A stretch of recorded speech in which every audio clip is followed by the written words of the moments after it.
को एक कहानी सुनाना चाहता हूँ।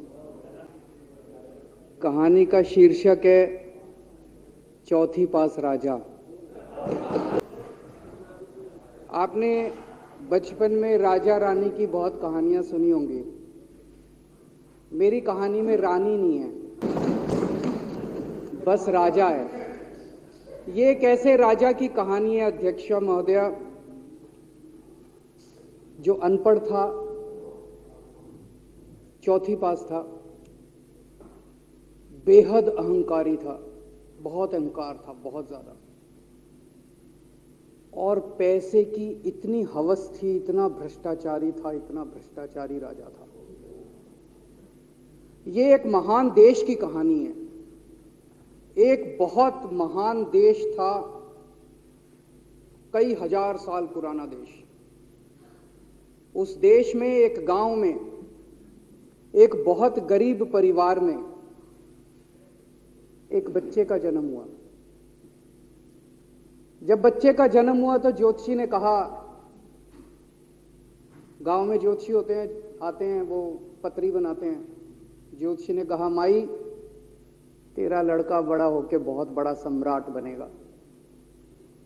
माई को यकीन नहीं हुआ, मेरा इतने गरीब हूं मैं, कहां से मेरा बेटा सम्राट बनेगा। तो उसने कहा, नहीं, तेरे बेटे के ग्रह बताते हैं तेरा बेटा बहुत बड़ा सम्राट बनेगा। बेटा धीरे धीरे बड़ा होने लगा। स्कूल, गांव का ही स्कूल था, स्कूल जाता था।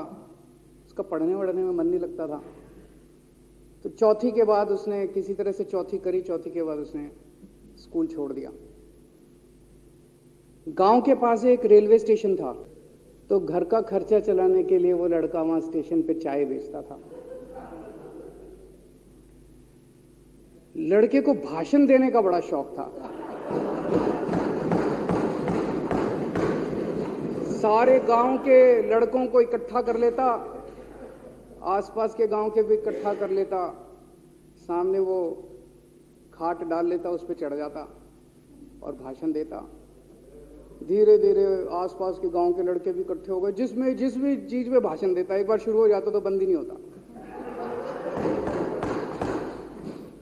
अब ज्योतिषी ने कहा था, लड़का बड़ा हुआ, बड़ा होके एक दिन उस महान देश का वो राजा बन गया।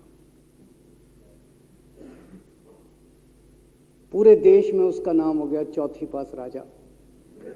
लोग उसको चौथी पास राजा कहते थे। अब उसे आता जाता कुछ था नहीं, पढ़ा लिखा था नहीं। अफसर आते, कुछ कुछ अंग्रेजी में चपर चपर करते, उसको समझ नहीं आता। अफसर जो मर्जी उससे साइन करा के ले जाते, जो मर्जी उससे साइन करा के ले जाते। अब वो कुछ पूछे अफसरों से तो उसे भी शर्म आती थी कि मैं पूछूंगा तो उनको लगेगा अनपढ़ आदमी है, पता चल जाएगा। तो उसके भी दिल में ये रहता था, यार मैं पूछूं ना पूछूं।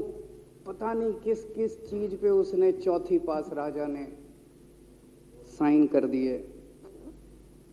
फिर धीरे धीरे राजा को ये बुरा लगने लगा, यार ये मेरे को चौथी पास कहते हैं।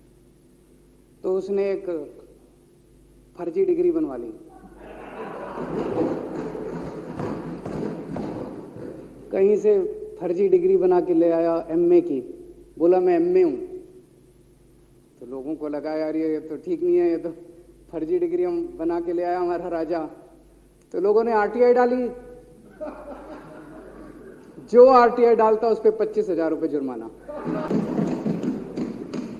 आपके नेता की बात नहीं कर रहा। आप लोग भी हंस सकते हो।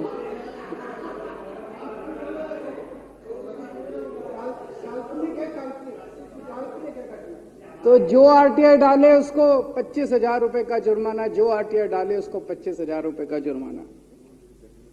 एक दिन कुछ लोग गए चौथी पास राजा के पास। बोले, जी एक बड़ा धांसू आइडिया लेके आए हैं। बोले बताओ। बोले, जी नोटबंदी कर दो, भ्रष्टाचार खत्म हो जाएगा देश से। तो उसने कुछ पूछा, उसे कुछ समझ नहीं आया राजा को क्या कह रहे हैं क्या नहीं, पर उसे लगा यार कुछ धांसू आइडिया होगा। उसने एक दिन रात को 8 बजे टीवी चैनलों पे जाके नोटबंदी कर दी। बोला सारे नोट बंद। पूरे देश में हाहाकार मच गया, तड़प गए लोग, धंधे बंद हो गए। दुकानें बंद हो गई, लोग बेरोजगार हो गए, बुरा हाल हो गया पूरे देश, लंबी लंबी लाइनें लग गई पूरे देश के अंदर। लोगों ने जाके उसको कहा जी नोटबंदी कर दो, आतंकवाद खत्म हो जाएगा। ना आतंकवाद खत्म हुआ, ना भ्रष्टाचार खत्म हुआ, देश बर्बाद हो गया। वो महान देश जिसका वो राजा बना था, वो देश 10 साल, 15 साल, 20 साल पीछे चला गया उस नोटबंदी से, उस चौथी पास राजा की वजह से।